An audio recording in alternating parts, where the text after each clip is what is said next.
पास्काचे 6वें सातोळे मंगळार जुवावा प्रमाणे जेजू क्रिस्ताचे शुभ वर्तमान अध्याय 16 ओळी 5 ते 11।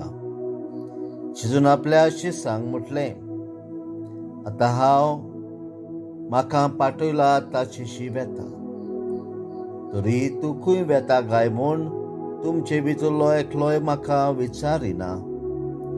हांवें तुमकां ह्यो वस्तू सांगल्यात देखून तुमची काळजां खोतीन भरल्यान, तरी आसता हांव तुमकां सच सांगता, हांव गेलो जाल्यार तुमकां आदावाचे, हांव वचना जाल्यार शार्ती तुमचे सरी येवचो ना। पूण हांव गेलो जाल्यार तुमकां एक तुमचे सरी धाडटलो, आनी तो येतलो तेन्ना पातका विशीं, नीती विशीं आनी निर्णया विशीं तो संवसाराक गुन्यांवकारी करतलो।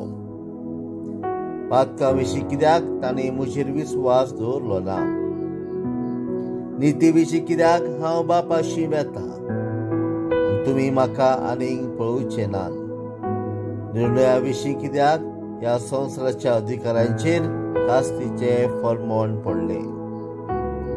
जेजू क्रिस्ताचें शुभ वर्तमान।